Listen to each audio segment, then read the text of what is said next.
On today's episode of Bridging the Badge, we will be interviewing officers from our recruiting team. Please stay tuned to learn more.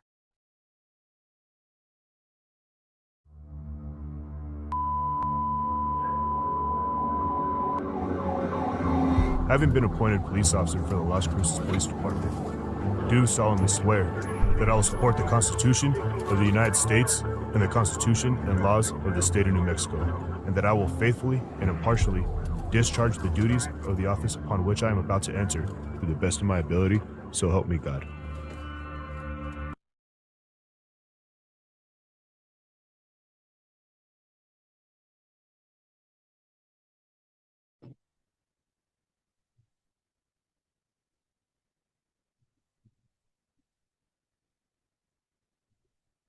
Okay, good afternoon, everybody. Thank you for joining us for this month's Las Cruces Police Department Bridging the Badge episode. My name is Sergeant Aaron Lasarin with the Las Cruces Police Department Community Outreach Unit. This afternoon, I'm joined by Officer Dorado. He's one of our officers here with the Las Cruces Police Department, who's also a recruiter. Today, we're going to be discussing recruiting and our upcoming hiring process with the Las Cruces Police Department. Officer Dorado, if you could go ahead and introduce yourself to the viewers, tell us a little bit about yourself. Yeah, so I'm Officer Dorado, like you said. I'm a 3-year officer with our department. I actually graduated 3 years ago today, to the date, June 17th of 2022. I'm originally from Carlsbad, New Mexico. Grew up there, born and raised. I lived there until I was 18 years old, and then I came to Las Cruces for college. After college, I then decided to join Las Cruces Police Department, and I've loved it ever since. Awesome. So you came here for college. After college, I guess, how did you get introduced to the Las Cruces Police Department? What drew you to the Las Cruces Police Department? What were the deciding factors of like, this is the department I want to go work for? Yeah, so I always wanted to be a police officer my whole life. My father was a police officer in my hometown, so I grew up around it. Another little fun fact is that he was actually in the police academy when I was being born. So he was actually in the middle of the academy when I was born. So for the first 18 years of my life, he was a police officer, and he actually retired at 22 years as a police officer. So I always grew up around it. I always knew I wanted to do something in law enforcement. At the time, I thought I had to be 21 years old to be a police officer. So I'm like, what can I do in that 3 years before turning 21? So I'm like, let me go to college. I was pretty good at school in high school. So I'm like, let me give college a try. I graduated college early. I graduated with my bachelor's degree in criminal justice. The reason why I chose Las Cruces is, one, I wanted to stay in Las Cruces. Okay. Immediately when I moved here, I fell in love with the city. And like I said, I always had an interest in law enforcement. So what I did ride-alongs with Las Cruces Police Department. I did multiple ride-alongs until COVID hit, obviously, but multiple ride-alongs on the weekends, and I just fell in love with the department. I'm like, this is a department I want to work for, and I put an application one time, and I got in on the first try. Very nice. Well, that's what we're here to talk about today, is recruitment and the upcoming hiring process with the Las Cruces Police Department. We want to get this information out to our viewers and any interested applicants as soon as possible, because we want our interested applicants to be successful in the hiring process. We want them to get connected with our recruiters, with the right people. We want to get them the resources they need so they can complete the hiring process as smooth as possible and get in on the next academy. So when is the next application process starting? So our applications open July 7th of this year. Applications will be open from July 7th until September 8th of 2025. Okay. And what is the projected start date for the next academy? The next academy is supposed to start January 2026, so the beginning of next year. Okay, so January 2026 is when the next academy starts. You're accepting applications starting July 7th, so next month, or here in a couple weeks, right? About 20 days, yep. Right, so applications, what are the minimum requirements for someone who is interested in applying for the Las Cruces Police Department? Yeah, so some of the minimum requirements is you have to be a U.S. citizen. You can either be born here or you can be naturalized. Another thing is that you must be 19 years of age by the time you graduate the police academy, which is different from a lot of agencies in New Mexico. Right. I think we're one of the only agencies in New Mexico that actually allows 19-year-olds to be a police officer. Some other requirements is that you have to have either a high school diploma or a GED equivalent. And that's basically it as far as the minimum requirements. As far as that, there's also some other requirements that we can get into further down the line, but those are the basic ones. Just have a high school diploma and be 19 years old, 19 years of age, and a U.S. citizen. Also have a valid driver's license. It's a big thing. Okay. So an 18-year-old interested in applying can apply and is eligible as long as they'll be 19 by the end of the academy. Correct. So that's tentatively June 2026. Correct. Yeah. So as long as you turn 19 years old by June of 2026, you are eligible to apply for this position. Again, valid driver's license, and high school diploma or GED. Correct. Where would they go to submit their application? So you can go to the city website, www.LasCruces.gov. You can just click on the police tab. It's a super easy website. I just went on it today actually to see how easy it was. You just go to the website and it says apply now. Once it opens up, you apply now and then you file your application. Okay. So in terms of the application, do you have any recommendation to the applicants as far as what they're submitting initially on that initial application? Definitely some recommendations is have all your ducks in a row.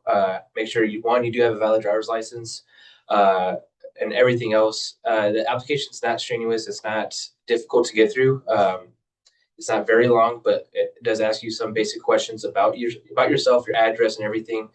And yeah, just like I said, everything in a row before you do put in an application. So make sure everything's detailed, thorough, and all information is submitted. Correct. Definitely correct information. Okay. If an applicant has any additional questions, they want to talk to somebody more about the position, requirements, possibly disqualifiers, what the academy life is like, and they just kind of want, some personal contact. Is there a way for an applicant to get in contact with a recruiter or with somebody? Yes, definitely. So if you can go on the website, you can our city website, you can also talk to your recruiter. And a new thing that we're trying out this year is that each recruiter is getting assigned a handful of applicants or prospective applicants that we can have a more in-depth conversation with you if you have questions, just a more personal level, so you get to know us better and answer all your questions and go from there. Very cool. So you'll be their personal guide throughout the entire hiring process. If you're one of my groups, I would definitely be reaching out to you, texting you, emailing you, and vice versa. I'll be answering your emails and calls from there on. Awesome. So can you talk to me a little bit about what incentives the department is offering right now to our projected applicants for this upcoming academy? Yes, definitely. So our incentives are very great. So our base level incentive, which is our money. So let's say you're 18 years old and you have just your high school diploma, a GED.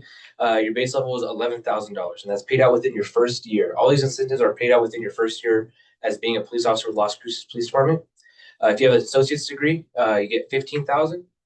If you have a bachelor's degree, retirement from the military, 4 years of honorable service, you'll get $20,000. And then if you have a bachelor's degree in sociology, psychology, criminal justice, or criminology, it's $25,000. And then if you have a master's degree or doctorate in sociology, criminal justice, and those other fields, it'll be $30,000. And like I said, it's all paid out within your first year.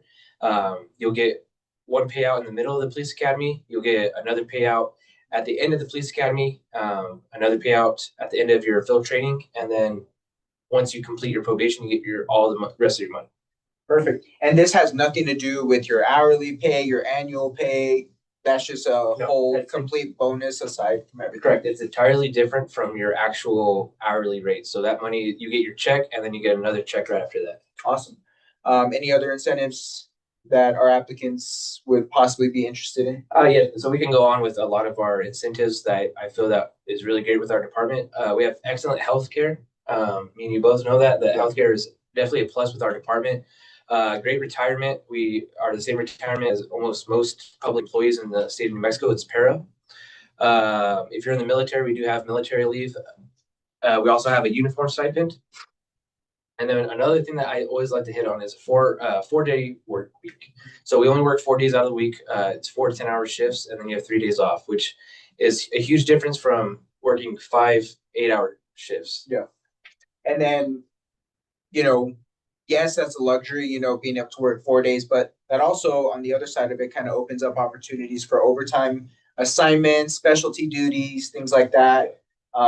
So I don't know, do you have any personal experience as far as like how you've been able to take advantage of those? So definitely we have no shortcoming of overtime in our department. I think probably every agency in the United States doesn't have a short on overtime.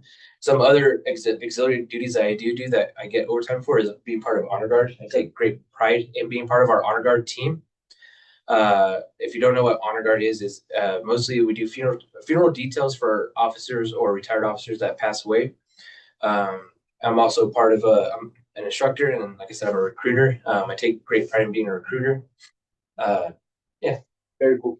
So while we're kind of on that topic, how quickly after you completing probation, the field training phase, were you kind of allowed to start to participate in all those secondary duties on top of your patrol duties?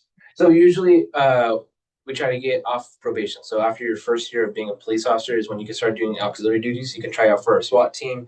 You can try out for Honor Guard and other auxiliary duties. Very cool. So, anything you're still kind of interested in pursuing for your career? Definitely. So I just hit my 3rd year, so I can actually test to be a detective pretty soon. Hopefully when it opens up, I can put in an application for it. Okay. But mostly everything else I can put in for. Very nice. Okay, so applicants, they know where to go submit their application. They know where to get in contact with a recruiter.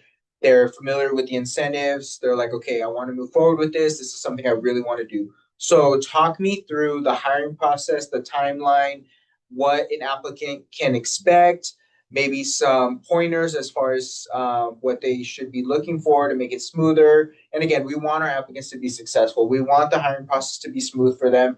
We're not trying to disqualify people by any means. We want people to come work for us.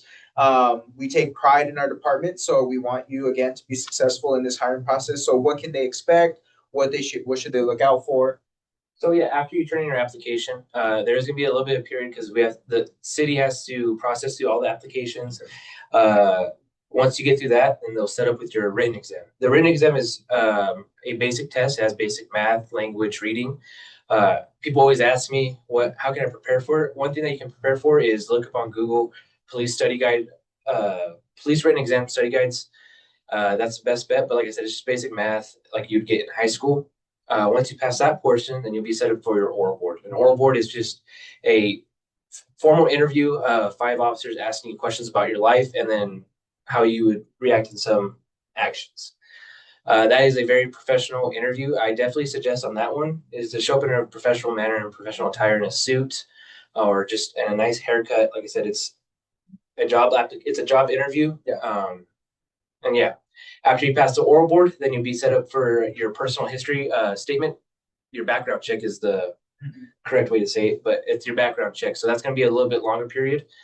Is there any kind of issues or things that you see in terms of the paperwork regarding the background investigation that the applicant should be aware of? Maybe something that they can start working on now to set themselves up and kind of get ahead of? Yeah, so actually as a background investigator for this last academy, the main thing I had a trouble with is getting if you had any prior law enforcement interactions. So if you had tickets or if you were cited for anything, those are definitely the biggest thing because hunting those down can get hard, especially if you're in the military as well, because the military is not super open with disclosing a lot of things. Another thing that I say that you can get now is definitely your transcripts from high school, your transcripts from the college, your birth certificate. If you're a naturalized citizen that you just barely get your citizenship, then get all that paperwork so we have it. So it's just easier and you can get through that packet faster so you can get farther and farther down the hiring process quicker and you're not waiting and waiting and waiting. Perfect. And if for whatever reason an issue was to come up or they need some clarification or something like that, they'll have access to a recruiter during that time as well. Exactly. So get them through the process. Yeah. And then during the background, you also have your background investigator will be asking you a lot of questions like, hey, where's this at? Where is this at? The main thing I always tell people in the background thing is if you're going to forget something, be open with it. It's the lying about something is what will get you disqualified. So if you forget something and it's an honest mistake, it's an honest mistake. Just own up to that mistake and then go from there. Okay. So personal history statement, background investigation, what would be the next step in the hiring process? So once you pass the background check, you'll be set up for your polygraph. Your polygraph is like it is. The easiest term is a lie detector test. Yeah. That can get a little stressful, but I could always tell people go in there calm. They're just asking you simple questions. There's no reason for you to be sweating during it. And then after you pass your, once you pass your polygraph, then you'll be set up for your psych evaluation. That's where you'll sit down with one of our doctors, Dr. DeVosto, and he'll talk to you about, your mental health and go from there. Okay. So I guess what are the most common reasons you see candidates being disqualified either during the background or during the polygraph? It's just not being honest. That's the main thing is that a lot of the background investigators, we will find out that you lied about something and then we'll call you out on it. And once you're called out on that, then if you come out to lie from there, then that's what will probably get you most disqualified. Okay. So background, polygraph, what should we expect next? After you're done with your psych evaluation, then once Dr. DeVosto determines that you pass your psych evaluation, then you'll go on to your physical evaluation where it's like a physical exam. You'll meet with a doctor. They'll determine if you're healthy enough to go through the police academy. Once they determine that you're healthy enough to go through the police academy, then we will offer you a position to be a cadet in our academy. Awesome. What about the physical fitness test? I know that comes up a lot. Yeah. What is the standard physical fitness test to enter the police academy? So the physical fitness standards, so you have to run a mile and a half. The mile and a half has to be done in 15 minutes and 14 seconds. You have to do 15 push-ups in 1 minute. You have to do 27 sit-ups in under a minute, and then you also do a 300-meter sprint. Okay. Is there any type of resources that recruiters or the department offers to its applicants in terms of helping them to prepare for the physical? Definitely. So once a recruiter reaches out to you, we can get you set up with members of our physical fitness unit. And if you're struggling with one thing, then they can help you out with workouts to better you in that portion. Perfect. So maybe, for an interested applicant who can foresee them maybe struggling with a specific part of the physical fitness exam, whether it's the run, push-ups, sit-ups, if you know this is something you want to do, as soon as the application process opens up, would you recommend them, applying as soon as possible, reaching out with a recruiter and start to get up on that training plan, things like that, Definitely. and start preparing now? Definitely. Okay. So we talked about the physical, we talked about the written. What kind of support is provided to its officers in terms of mental health and wellness? So that's actually a really great question. So at our department, we have two gyms. We have two police departments. We have the main station that's on West Picacho that everybody sees. And then we have the East Mesa Public Safety Complex as we share with the fire department. This is our newer building and it has a new gym inside of it. In each gym, we have a sauna. And then we also have a cold plunge. So the cold plunge helps you out after your workouts if you want to relax your muscles and recover. We also do have a peer support team that's officers talking with officers about stuff that they see, because officers do see some stuff that it's hard to see, and talking to another officer is usually helpful because we've all gone through some of the same things. Very cool.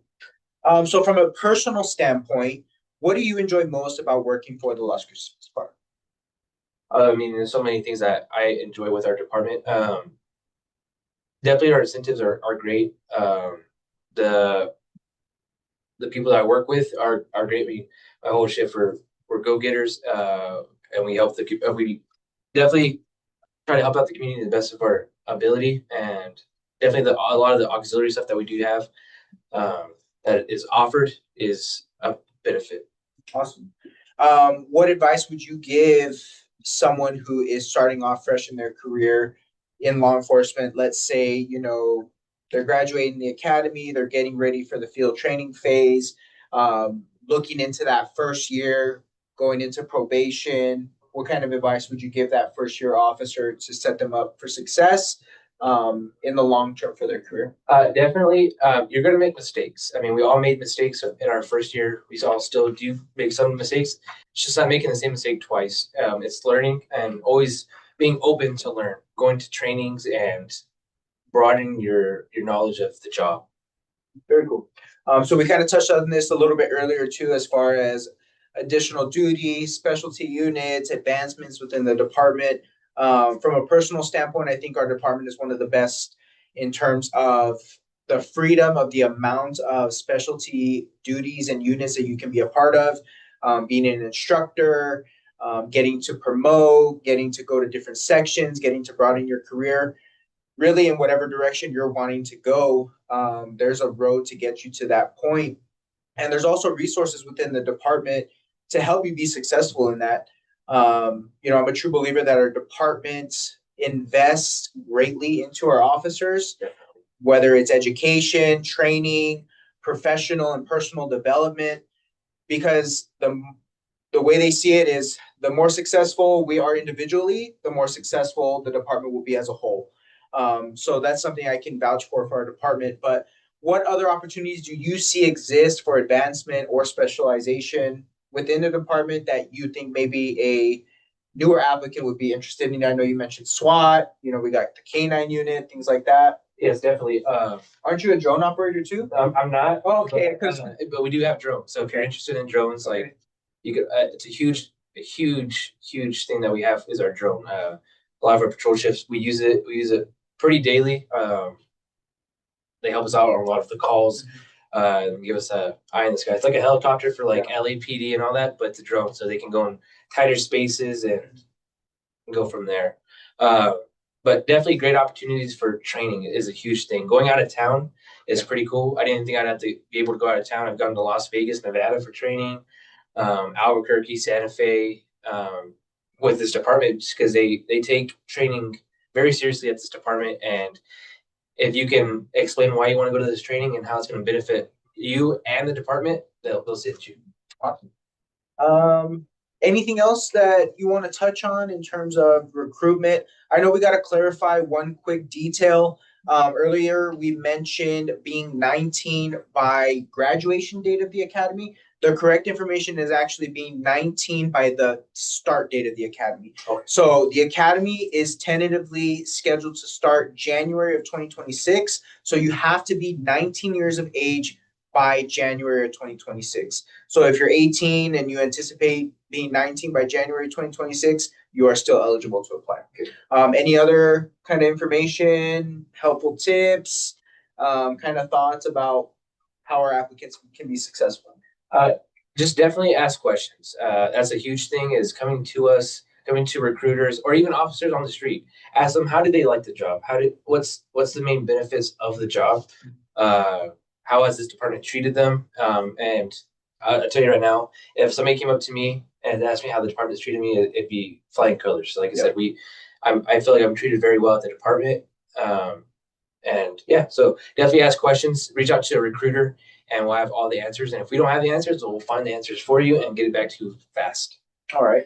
And I'm sure there's some applicants that enjoy the fun, exciting stories. Could you maybe share something with the audience that maybe something that you really kind of hold dear to your heart is like, man, I got to do this as an officer. Like, this is so cool. Like, yeah, like nobody gets to do this, you know? Maybe so actually a few months ago, I got to be in my first car chase. Okay. And so that was pretty exciting because, like I said, my father was a police officer, and hearing his stories as getting in police chases, I'm like, wow, that's one thing that drew me to it. Yeah. Growing up around police officers, I'm like, car chases. And I got to be one of my first ones that it's definitely an adrenaline dump. And as being a police officer, a lot of us are adrenaline junkies, and that was a huge adrenaline dump. So yeah, and I mean, just something as small as that, you know, in the grand scheme of things, it's not something that you can do in any other careers that I can think of. Definitely not. I can't think of any other except law enforcement, but office jobs you can't get in car chases. But, you know, and I can say this also too, is just like, it's never a dull day. No, you know, definitely not. It's always something different every single day. You work with a great group of people. You get to experience a lot of highs, a lot of lows, but you know, you build that family unit, that camaraderie with your shift, with your partners. This becomes your second home, your second family, and these are the people that you're going to fight crime with. You know, these are the people that you're going to dangerous situations to keep your community safe. And you know, I'm sure you can share with this is that we are very proud to do that. You know, we're very honored to do that, and we're very excited to do that, and we're very, you know, happy. It's very fulfilling to be able to say that we go out and do this job. So aside from, you know, the incentives and things like that, that's, you know, just something to think about in terms of a long-term career. You know, are you going to be fulfilled? Are you going to be happy? Are you going to be proud to look back at what you get to do and what you get to be a part of and what you get to experience? So definitely. One last thing I always tell people is if you want to experience what it is before you go to the academies, do a ride along with officers. We do offer ride alongs to the public. I've had multiple people do ride alongs with me on day shift. I am changing my shift in July. I'm going to the evening shift, so hopefully we'll experience some day and night. And if that's interesting to you, reach out to me and we'll set you up with a ride along with either me or another officer on shift. And is there any other way as far as paperwork or another way they can go about getting that process for a ride along? Definitely. So you can go to the station and ask one of the people in the front for a ride along application. You just fill it out. You get it notarized. You can go to a bank and get it notarized. And then you turn it in.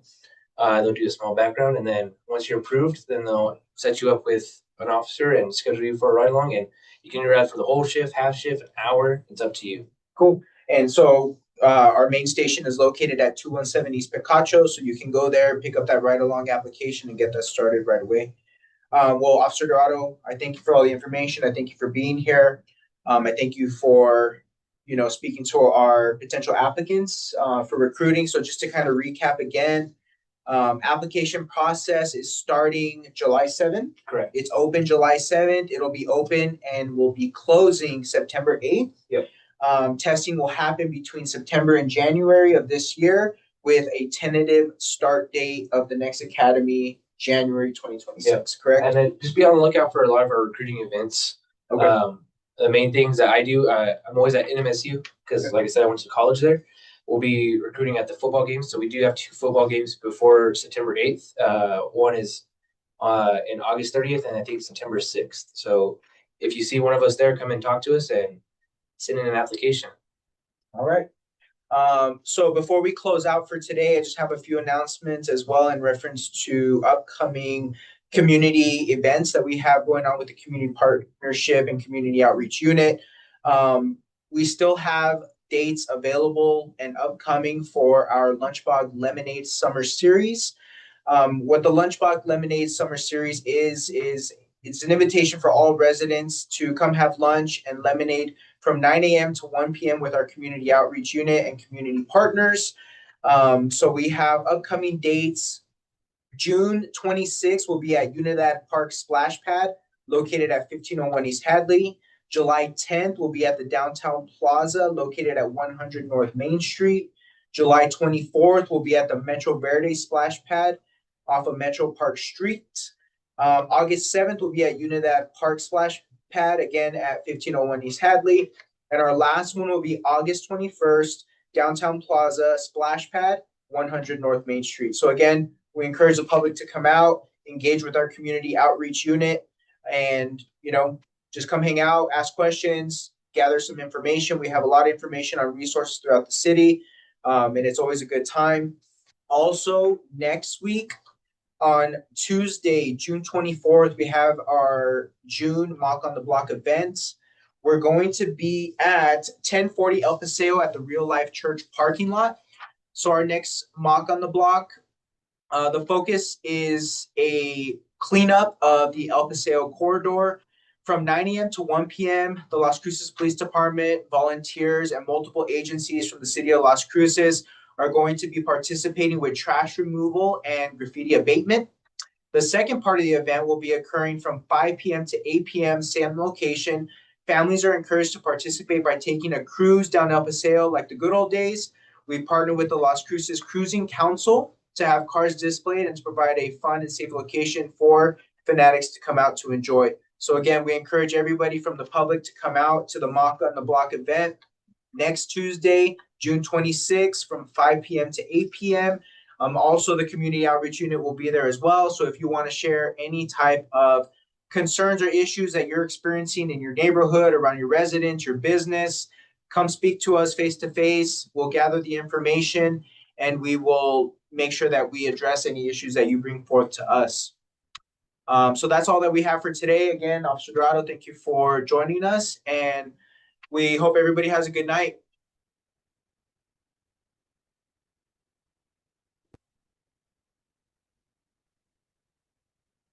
The Las Cruces Police Department would like to thank you for tuning in, and we hope to see you during our next episode of Bridging the Badge. For any questions or additional information, please contact our Community Outreach Unit at Community outreach at LasCruces.gov.